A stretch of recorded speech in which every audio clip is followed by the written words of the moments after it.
Kalau kita mau mainnya menusuk dengan kecepatan, di sisi kiri kita bisa pakai Perisic dengan step overnya. Kemudian Dumfries juga tadi malam gokil. Udahlah, nggak usah banding-bandingin Dumfries sama Hakimi lagi, beda. Cerewetan ceking kita nyerewetin apa aja. Halo teman-teman, ketemu lagi di Cerewetin Inter 6-1. Aduh, bajunya bagus banget, jersey ketiganya. Tapi gue belum punya, jadinya pakai jersey ketiga musim lalu aja. Ini jersey ketiga kan ya? Iya betul, yang satunya yang kotak-kotak kayak taplak tuh yang jersey putih. Teman-teman, bagi yang mau ngobrol tektokan langsung bisa lewat Twitter di @cekinggita, ada di sebelah kiri atau kanan atau di kolom deskripsi. Gue lebih banyak tektokan di Twitter. Terima kasih banyak untuk yang komen, yang banyak berdiskusi, ngobrolin Inter, emang gak ada habisnya. Tadi malam di jam sehat, banyak banget ya sekarang jam sehatnya, enak banget. Kita menang 6-1. Bahayanya adalah biasanya kalau kita menang telak besoknya langsung keok nih, ada kayak semacam kutukan gitu. Dan musim lalu kita menang 6 berapa ya? 6-2 atau 6-1 atau 6-0 lawan Crotone, besoknya kalah sama Sampdoria yang golnya ada si Keita Balde sama Kandreva ya kalau nggak salah penalti. Nah ini nih kita lihat nih lawan Fiorentina pula yang ada Vlahovicnya nih. Semoga Inzaghi bisa mengatasi kutukan itu. Tapi entah kenapa dari gue pribadi, gue lebih percaya diri nih ketika dilatih Inzaghi, kayak ngerasa setiap pertandingan tuh kayak pasti menang aja gitu, kayak optimis gitu. Kalau lawan Conte kan kadang-kadang suka tau-tau mainnya jelek. Nah dalam sejauh si Inzaghi ini, walaupun Sampdoria kemarin Sampdoria apa yang dua sama ya, kok Sampdoria sih, iya Sampdoria, terus melawan Madrid kita kalah, tapi kan dari segi permainan kita kayak nggak jelek-jelekin gitu. Beda waktu zamannya Conte, beberapa kali kita kalah ya kita ngerasa kenapa mainnya bisa sejelek ini. Dan sekarang kita lagi ada di peringkat 1, ya wajar lah, banyak semua tim yang lain belum pada main. Dan yang impresif adalah kita udah nyetak 15 gol, tapi sayangnya kebobolannya 4 dari 4 pertandingan. Ini catatan yang menurut gua kurang bagus. Wah, suara gua tadi kedengaran nggak ya tadi? Nah, kemudian hal yang paling menarik lagi dari pertandingan ini adalah Dumfries sama Di Marco menunjukkan bahwa ini adalah kita punya rotasi pemain wingback kiri dan kanan yang sama-sama baik. Ini sangat melegakan bagi gua dibandingkan musim lalu ya. Jadi kalau kita mau mainnya menusuk dengan kecepatan, di sisi kiri kita bisa pakai Perisic dengan step overnya. Kemudian Dumfries juga tadi malam gokil. Udahlah, nggak usah banding-bandingin Dumfries sama Hakimi lagi, beda. Biarkan Dumfries menjadi Dumfries, Denzel Dumfries ini. Kemudian si Dumfries ini di sepanjang pertandingan ngejar sampai menit 86 aja masih bisa sprint. Di lini pertahanan pun dia banyak banget cover, intercept, jauh lebih bagus kemampuan bertahannya dibandingin Hakimi. Dan bahkan ketika kita kebobolan, sayang banget, gue berharapnya clean sheet, padahal dari lini pertahanan pas kita kebobolan tuh teman-teman, gue mau nampilin gambarnya takut kena copyright. Dari sisi pertahanan ketika backnya ketika si pemain bolonya kosong, yang sadar cuma Dumfries dan itu jauh banget dia. Sementara itu kan harusnya posisinya ada Kolarov juga di situ. Sayang banget kita harus kebobolan. Intinya Dumfries punya kemampuan bertahan lebih bagus dibandingin Hakimi menurut gua. Dan kehadiran Di Marco dan Dumfries ini membuat kita punya rotasi wingback lebih bagus dibandingkan musim lalu. Tadi gue udah bilang kalau kita mau mainnya pakai kecepatan, mainnya menusuk ke kotak penalti, Perisic sama Dumfries. Tapi kalau kita ingin menjaga bermain melebar, crossing, Di Marco dan Darmian bisa melakukannya. Dan di pertandingan ini Di Marco ada 2 assist, Dumfries 2 assist. Nah yang assistnya Dumfries yang satu yang golnya Barella nggak tahu tuh dianggap apa nggak kena mantul kan. Kemudian Zeko nyetak 2 gol.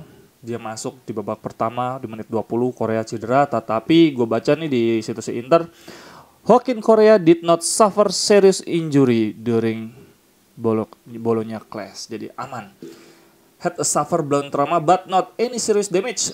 Tough it remains to be seen how long, tapi tetap harus dicek lagi nih berapa lama dia harus absen, tapi yang jelas bukan cedera serius. Alhamdulillah ya. Kemudian catatan menarik lagi dari pertandingan ini adalah Alexis Sanchez bagus banget jadi second striker di Inzaghi Ball. Aduh, gile. Korea ini harus belajar banyak dari Alexis Sanchez. Ketika dia mundur megang bola, dia harus punya visi, jangan cuman dribble doang ya. Kemudian di pertandingan ini Vidal cedera, dia lagi pemanasan cedera. Aduh, padahal kita lagi butuh banget rotasi. Untungnya Vecino nyetak 1 gol yang mana itu umpannya Di Marco. Yang golnya Dzeko yang kedua. Itu ya gol kedua pertama ya, yang si ada daminya ngolonginnya si Lautaro Martinez tuh, jadi ngingetin Ronaldo sama Rivaldo zaman Piala Dunia.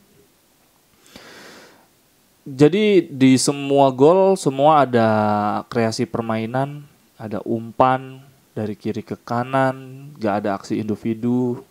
Sangat menarik Inzaghi Ball, emang gokil segokil permainan. Dari Opta, gue lihat data Opta, Lautaro Martinez has scored in 4 Serie A games in a row. Dia telah mencetak 4 gol di 4 pertandingan awal berturut-turut. Untuk pertama kali sejak 100 for the first time. His goal, ini untuk pertama kalinya dia mencetak 4 gol berturut-turut di 4 pertandingan Serie A. His goal has been the 100 score in the Serie A season. Jadi ini adalah gol ke-100-nya di Serie A. Dari interview setelah pertandingan, Inzaghi ngomong gini, Brozovic is irreplaceable. Brozovic ini tidak tergantikan. I rested him a bit in Genoa and tonight as well. Gue mengistirahatkan dia sedikit di pertandingan lawan Genoa, dan sekarang kan dia digantikan di babak kedua. He is so important, just look at how much he has played for this club no matter who the coach is on the bench, kata Inzaghi. Brozovic ini gak tergantikan. Lu bisa lihat sendiri siapapun pelatihnya Inter, dia pasti main. I also have Barella and Gagliardini. Aduh, Gagliardini udah main, man. Aduh, dan gak ada dampak apa-apa. Astagfirullahaladzim. Terus Inzaghi juga ngomong, I already know how good Lautaro. Now as his coach, I understand why he is untouchable starter for this club dan Argentina. Si Inzaghi memuji bahwa akhirnya gue tahu kenapa si Lautaro itu gak tergantikan di Inter maupun di Argentina. Pertandingan hari ini kita menggunakan 4 rotasi ya. Pokoknya sebelah kiri Di Marco, itu kan biasanya Perisic. Sebelah kanan 2 kan berarti Dumfries, biasanya Darmian. Di lini tengah Vidal, posisi Hakan Calhanoglu, diisi Vecino 3.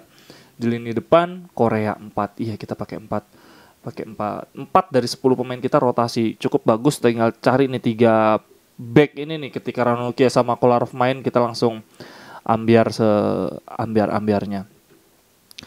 Kemudian hal menarik lagi menurut gua sih udah ya, Inzaghi Ball emang gokil banget sih, enak banget ditonton dari kiri ke kanan, bola ngalir cepet, tapi ketika serangan balik bahayanya seabad-abad juga nih. Kalau teman-teman gimana, terhibur nggak pertandingan tadi malam? Semoga lawan Fiorentina kita tetap bisa konsisten dan lolos ke Liga Champions. Gue optimis banget, emang Inzaghi gokil, tinggal stamina nih yang dikhawatirkan kan. Jangan sampai kayak waktu lawan Madrid, udah menit-menit akhir kita kehilangan stamina, kehilangan konsentrasi, malah jadi jelek banget mainnya. Teman-teman, di hari apa ya, setelah pertandingan lawan Fiorentina, gue akan ngobrol dengan teman-teman Fiorentina Club Indonesia di Cerewetin Serie A. Silahkan kalau mau ada komentar, ada saran, mau ngundang siapa, intinya ya ini Cerewetin Inter, bahasa Inter, tapi ada Cerewetin Serie A. Gue pengen kenalan dengan banyak sekali tifosi Serie A. Udah sih, gue rasa gak ada lagi yang bisa dibahas selain nanti mungkin kalau gue udah dapat data menarik, Inter ada kemungkinan dibeli oleh konglomerat Arab ya. Kita 50-50, siap-siap nih kita musim depan belanja banyak. Oh iya, teman-teman suka nggak bajunya Inter yang baju ketiganya Inter musim ini yang tadi dimainin? Kalau gue suka banget ya, tapi baju favorit gue itu yang merah malahan, baju ketiga zamannya Palacio, itu lebih nyentrik. Sampai ketemu di cerewetan Inter berikutnya. Forza Inter. Cerewetan ceking kita, nyerewetin apa aja.